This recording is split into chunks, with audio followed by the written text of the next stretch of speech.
이 말씀을 마태복음 1장 1절의 말씀을 같이 한번 읽어보겠습니다. 마태복음 1장 1절 말씀을 한번 읽어보겠습니다. 시작. 아브라함과 다윗의 자손 예수 그리스도의 계보다.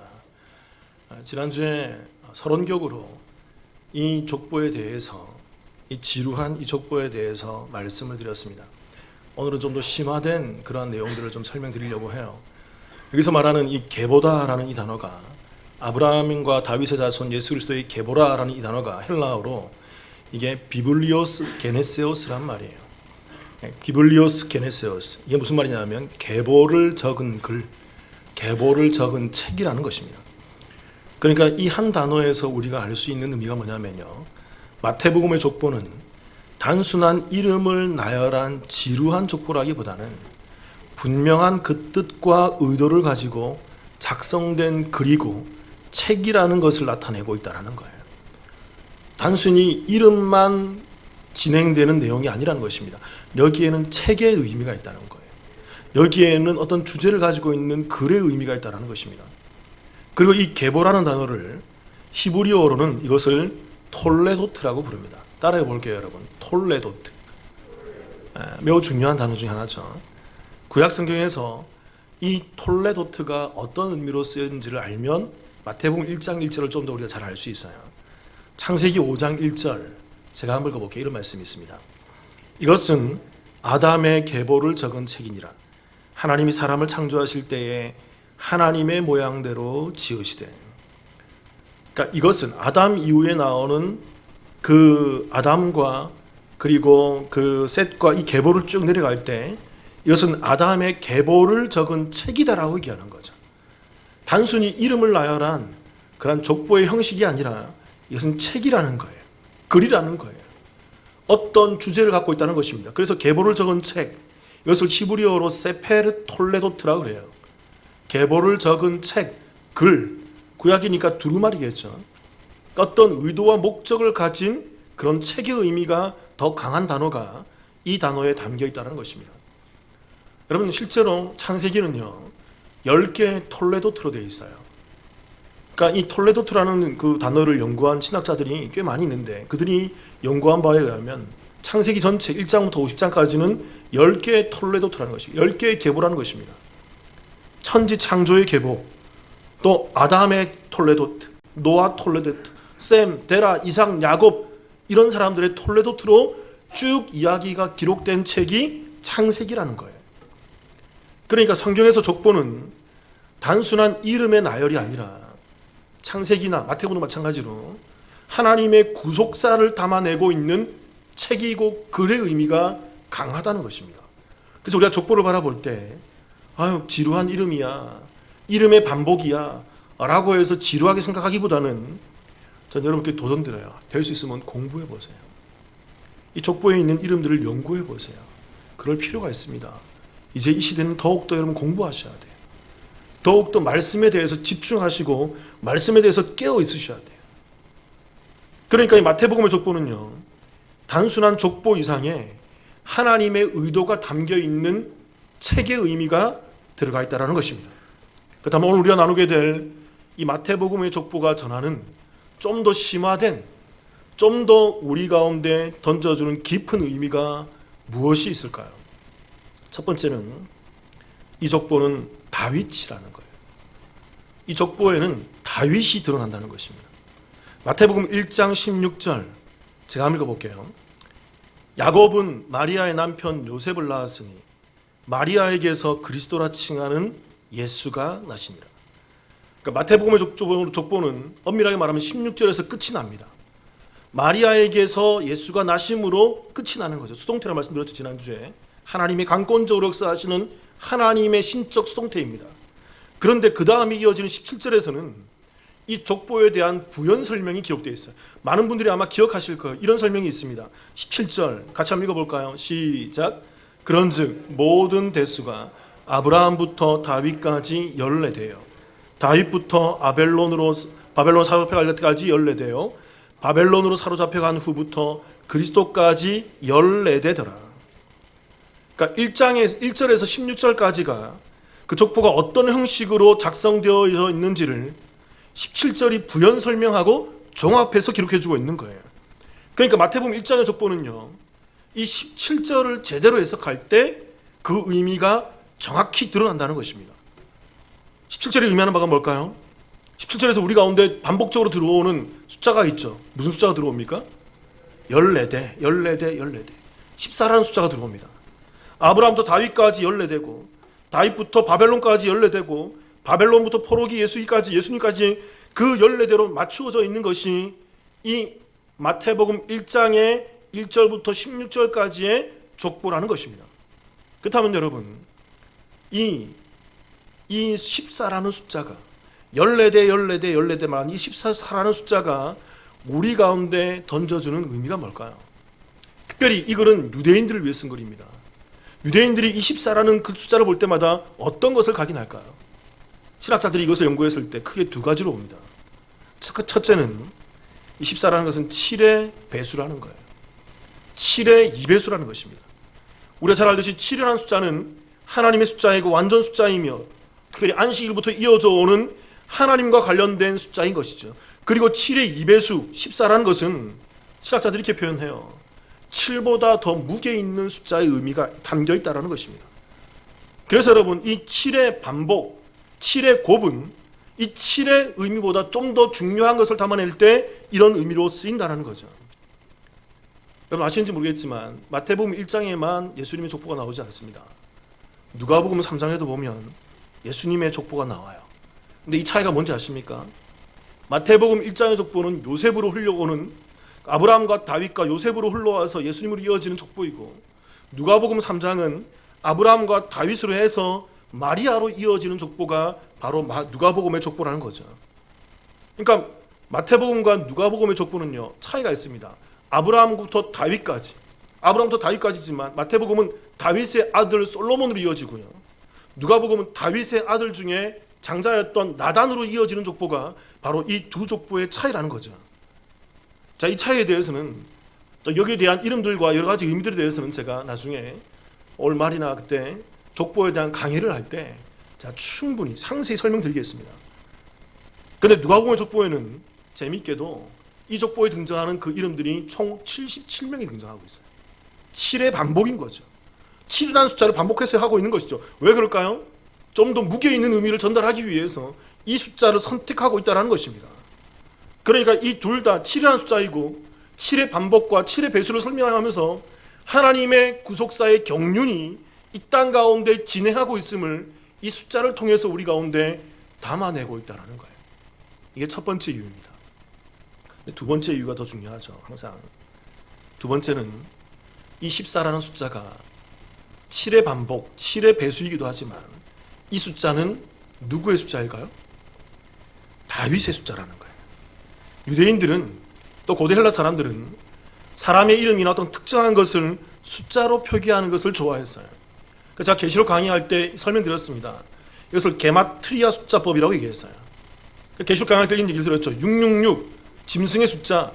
이게 당시 요한복음 그 사도 요한이 기록할 때, 계시록 기도할 때 그 어떤 숫자라고 말씀드렸습니까? 사단의 숫자, 짐승의 숫자이기도 하지만 당시 황배 숭배가 강하였던 시대였다는 거죠. 특히 유대인들은, 이스라엘들은 그 황제로부터 핍박을 많이 받았고, 특히 네로 황제나 도미티안 황제로부터. 그래서 네로 황제와 도미티안 황제를 이렇게 막 도치시키고 음력시키고 왔다 갔다 하면서 666이라는 숫자를 도치해낸 것입니다. 발췌해낸 거예요.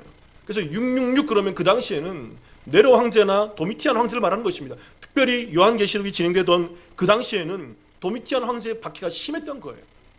도미티안 황제의 박해 중에 가장 극심했던 게 뭐냐면 황제 숭배 사상입니다. 황제에게 절을 해야만 표를 받는 거예요. 그 표를 받아야만 1년 동안 예배 드릴 수 있고 1년 동안 농사 지을 수 있고 1년 동안 상거래할 수 있는 그 표를 받는 것입니다. 그게 666표라는 거예요. 그 당시 하나님을 부인하게 만드는, 그 믿음을 부인하게 만드는, 그 믿음을 배격하게 만드는, 저한테 이런 질문이 왔어요. 목사님, 요즘에 백신 패스 받는 게 666 아닙니까? 그런 거 아니에요, 여러분. 그런 식으로 해석하시면 안 돼요. 믿음을 부인하게 만드는 것. 이제 곧 옵니다, 여러분. 그런 일들이. 우리의 믿음을 거부하게 만들고 예수를 부인하게 만드는, 우상에 가서 절하게 만드는 예수 이름을 시인하지 못하게 만드는 그러한 표가 666에 도치되는, 그러한 대변되는 그러한 숫자라는 것이죠. 이게 게마트리아 숫자인 것입니다. 그런데 여러분, 이스라엘 백성들 가운데 이 14라는 숫자는 아주 친숙한 숫자예요. 그들이 가장 존경하는 왕 누구죠? 다윗의 숫자인 것입니다. 이 다윗이라는 이름을 히브리어로 표기하면 이것을 다비드라고 얘기해요. 다비드. 자, 표시해놨는데 이게 히브리어로 그 숫자에, 히브리어 알파벳에 숫자가 다 매겨져 있습니다. 그 숫자의 합이 14인 거죠. 다비드, 달렛, 이게 살아는 네 번째 숫자고요. 그 다음에 바브, 이게 여섯 번째 숫자고, 또 달렛, 반복이죠. 이게 또 네 번째 숫자. 총 합이 몇이 되는 것입니까? 총 합이 몇이 되는 걸까요? 14가 되는 거죠. 그래서 유대인들은 다윗 왕을 얘기할 때 14라는 숫자가 각인되어 있는 거예요. 우리가 아파트에 올라가면 4층이라는 걸 대신 뭘로 쓰죠? F라고 쓰듯이 F를 보면서 뭘 볼까요? 주고 사자 그런 의미는 아니지만 우리 민족 가운데 그런 의미로 남아있더라는 것입니다. 유대인들도 마찬가지예요. 666, 도미티안, 네로 황제, 14, 다윗, 7, 하나님, 그런 식으로 숫자에 대한 각인들이 그들에게 몸에 배어있다는 것입니다. 그래서 이 14는 다윗의 숫자인 거예요. 그러니까 14대 14대 14대 할 때마다 유대인들의 머리 가운데 각인되는 이름이 뭘까요?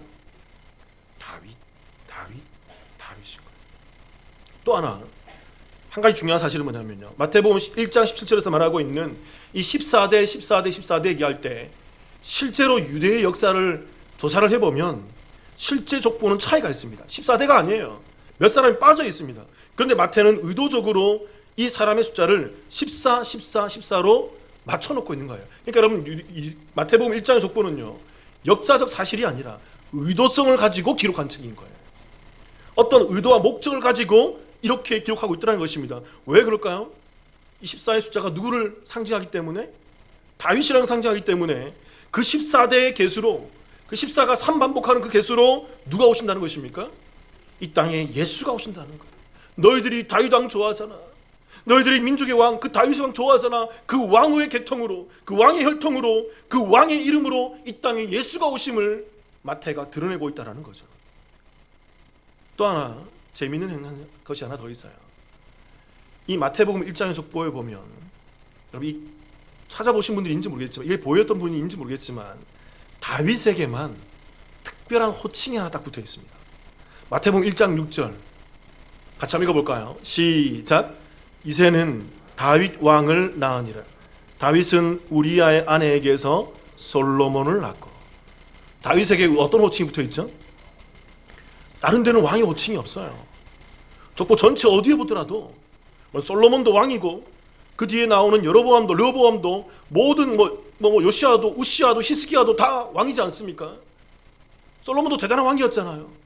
근데 솔로몬이나 다른 왕들에 대해서는 왕이란 호칭을 부여하고 있지 않고 오직 누구에게만? 다윗에게만 이 왕의 호칭을 부여하고 있다는 거죠. 다윗을 매우 높이는 것입니다. 격상시켜 말하는 것이죠. 그 다윗의 계통으로 누가 온다는 것입니까? 예수님이 오신다는 거예요. 또 하나, 여러분 이 마태복음 1장의 족보에서 1장부터 1장 1절부터 17절까지 그 이름들이 쭉 나열되는데 그 이름들 가운데 가장 많이 반복되는 이름이 누굴까요? 그 이름 또한 누굴까요? 다윗이에요. 나좀 찾아보세요. 여러분 총 5번이 나옵니다. 아브라함도 3번 나오고 많이 나와야 3번인데 다윗의 이름만 총 5번이 기록되어 있어요. 그리고 우리가 좀 더 나눴지만 14대 14대 14대 이 14라는 숫자가 누구를 상징한다고요? 다윗을 상징한다고. 그렇기 때문에 유대인들이 이 마태복음 1장 1절부터 17절까지의 이 족보를 읽으면서 그들의 뇌리에 각인되는 이름이 누굴까요? 다윗이라는 거예요. 그러니까 여러분 이 마태복음 1장의 족보는 우리 가운데 다윗을 부각시키고 있는 거예요. 그래서 그 다윗의 후손으로 이 땅에 누가 오신다는 것입니까? 예수님이 오신다는 거예요. 너희들이 기다린 그 메시아가 바로 다윗의 혈통으로 이 땅 가운데 온 바로 그 메시아야. 너희들이 기름받기 기대하고 있던, 너희들이 기도하고 있던, 너희들이 소망하고 있던 그 기름 부음 받은 자 메시아, 그 그리스도가 이 땅 가운데 오셨어라고 우리 가운데 호소하고 있는 것이 마태복음 1장의 족보와 담고 있는 정확한 의미라는 거예요. 하나님의 의도가 담긴 마태복음의 족보가 전하는 의미가 무엇일까요? 자, 늘 얘기하지만 더 중요한 의미는 항상 두 번째에 있죠. 마지막에 있죠. 두 번째는 죄를 드러냅니다. 다윗을 부각시켜서 뭘 드러낼까요? 지난주에 우리가 살펴봤지만 마태복음 1장의 족보에는 여인의 이름이 몇 명 들어가 있다고요? 4명이 들어가 있습니다. 다말, 라합, 룻, 우리아의 아내. 근데 여러분, 이 이름들에는 재미있게도 의미있게도 반복되는 전치사가 있어요. 마태복음 1장 3절 같이 한번 읽어보겠습니다. 1장 3절 시작. 유다는 다말에게서 베레스와 세라를 낳고 베레스는 헤스론을 낳고 헤스론은 람을 낳고. 유다는 누구에게서? 다말이 여인이었단 말이에요. 이방인이고 죄인이었다는 것입니다. 이 에게서라는 말이 헬라어로 에크란 말인데 이게 무엇으로부터 무엇에게서, 이게 안에서 밖으로 원인이나 시작을 나타내는 전치사예요. 그러니까 너희들의 족보의 근간이 어디 있다는 것입니까? 이 이방 여인들, 죄 많은 여인들, 죄 가운데서 너희들의 그 혈통이 이어지고 있어라는 것을 이 에게서라는 단어가 정확히 지적해내고 있는 거예요. 그리고 1장 5절 제가 읽어볼게요.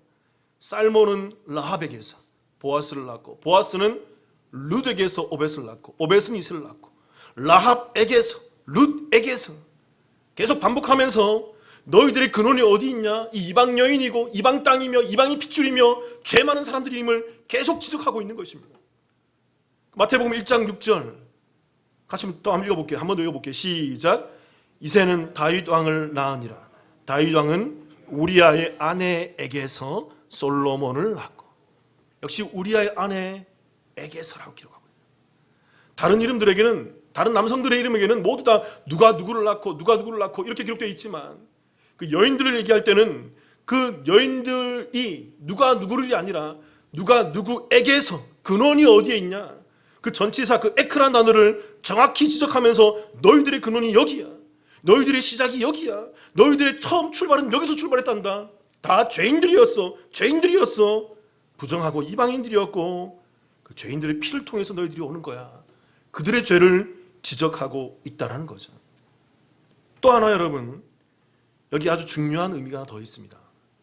지난주에 제가 설교 마치고 어떤 집사님이 지나가다가 이 질문을 했는데 설명드릴게요. 마태복음 1장 6절 같이 한번 읽어보겠습니다. 한 번 더 시작. 이새는 다윗 왕을 낳으니라. 다윗은 우리아의 아내에게서 솔로몬을 낳고. 이 구절의 특징 가운데 다윗에게만 왕이라는 호칭이 부여되어 있다고 말씀드렸죠.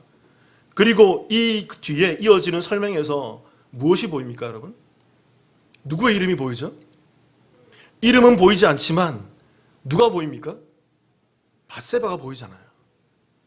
그러니까 오늘 이 마태복음의 기자가 의도적으로 이렇게 기록하고 있는 것입니다.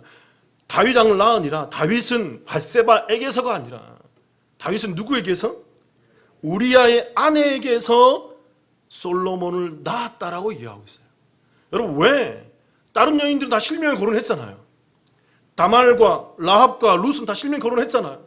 다른 사람 다 실명 거론했는데 왜 여기서 이 족보 가운데 유일하게 이 다윗 왕, 그들이 좋아하는 그 다윗 왕으로 오는 그 다윗으로 말미암아 솔로몬 왕이 났는데 그거와 관계되는 그 여인의 이름을 기억하지 않고 왜 우리아의 아내라는 이러한 호칭을 붙이고 있는 것일까요?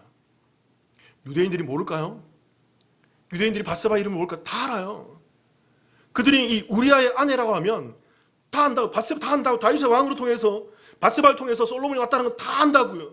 마치 우리나라가 그 세종대왕과 뭔 다 알듯이, 이순신 양차 알듯이 유대인들도 너무나 잘 알고 있다고요. 그런데 우리아의 아내라고 기록한 이유가 뭘까요? 여러 가지 이유가 있습니다. 여러분, 첫 번째로 이렇게 질문 드려볼게요. 이 우리아의 아내라는 이 호칭 가운데에서 우리가 느끼게 되고 우리가 반응하게 되는 그러한 마음이 뭘까요? 다윗에 뭐가 보이죠? 다윗에 뭐가 보이죠? 죄가 보이는 거예요. 다윗이 자신을 위해서 전장에 나가 싸웠던 충신 우리아의 이름이 보이죠, 여기서. 그 우리아의 이름이 여기서 딱 드러나 있는 것입니다. 여러분, 이 직접 다윗이 이 족보를 보면 어떻게 생각했을까요, 여러분? 굉장히 치욕스러웠을 것입니다. 또 두 번째, 그 충신 우리아의 아내를 왕의 권력으로 겁탈한 다윗의 죄가 여기서 적나라하게 보이는 거죠. 6절에서 정확히 짚어지고 있잖아요. 다윗은 왕이었어. 모든 왕들이 있었지만 대단한 왕이었어. 유일한 왕이었어. 유일한 호칭을 부여하면서 그가 대단한 왕이었어. 그러나 그가 우리아의 아내에게서 솔로몬을 낳았어, 이 얘기를 하고 있는 거예요. 또 더 나아가서 그 충신이었던 우리아를 음모 가운데 전쟁으로 보내서 살인교사, 살인이죠. 살인까지 했던 다윗의 추악상이 드러나는 거죠. 또 더 나아가서 충신 우리아의 아내를, 그 충신 우리아가 죽자 자신의 아내로 맞아들이는 파렴치한 다윗의 죄악상이 보입니다. 이 한 단어를 통해서. 거기서 끝납니까? 그러한 다윗의 죄의 결과로 누가 나왔다는 거예요?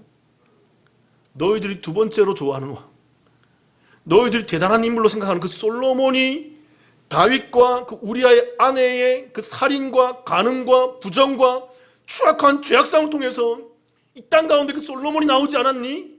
그 얘기를 여기서 하고 있다고요. 또 여섯 번째로 다윗은 또 그뿐이었습니까? 자기 죄를 몰랐다고요. 지가 무슨 죄를 짓는지 몰랐다고요. 그래서 하나님의 선지자 나단을 통해서 네 죄를 네가 알렸다, 바로 너야 라고 얘기했을 때 다윗이 그제서야 깨닫게 되는 것이죠. 그 전까지 지가 무슨 죄를 짓는지도 몰랐다고요.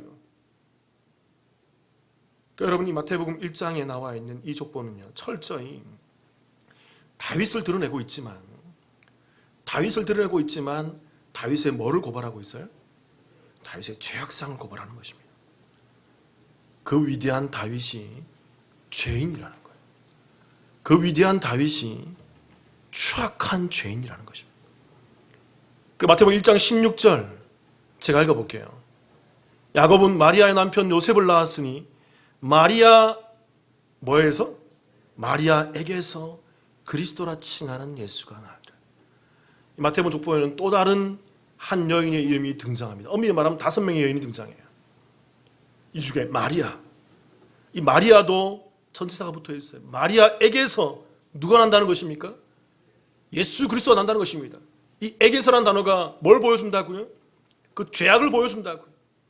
너희들의 피가 순수하지 않단다. 이방인의 피였고 가나안의 피였고 햇사람의 피였고 온갖 그런 민족들이 섞여져 있는 피였고 그 온갖 죄악들이 점철되어 있는 족보였고 더더군다나 너희들이 가장 거룩하게 생각하는 그 다윗마저 추악한 죄악 가운데 있는 우리아의 아내를 겁탈하고 그를 아내로 맞으셨으며 그 가운데 사생아를 낳아서 그 솔로몬을 낳았던 그러한 추악한 왕이었잖아. 그런 너희들의 그 족보 가운데서 마리아에게서, 그 죄에게서 누가 온다는 것입니까? 예수가 나신다는 걸 보여주는 거예요. 정확히 여자의 후손으로. 이 여자의 후손이 상징하는 바가 뭘까요? 죄인들의 후손으로 온다는 거예요. 죄 속으로 들어온다는 것입니다. 그 죄 가운데로 누가 들어온다는 것입니까? 그 씨, 그 후손, 그 언약의 씨, 약속의 자녀가 그 예수님이 그 죄 가운데로 들어오고 있음을 정확히 그려주고 있는, 창세기부터 계시록까지 나타내고 있는 그 복음의 핵심을 이 족보가 정확히 우리 가운데 보여주고 있다는 거예요. 여러분 따라해 볼까요? 예수님은 죄 속으로 들어오는 분이다. 여러분 잘 아셔야 돼요.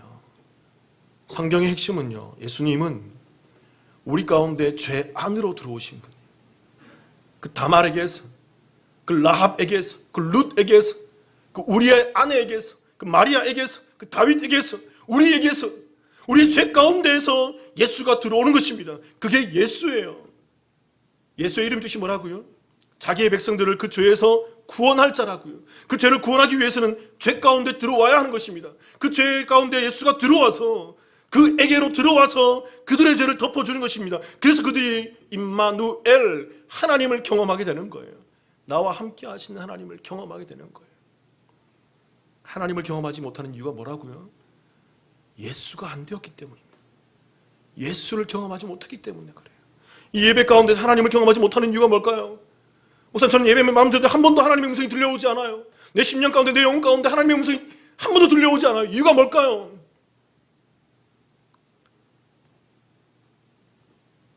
수요일에 저희 갈라디아서를 함께 나누고 있습니다.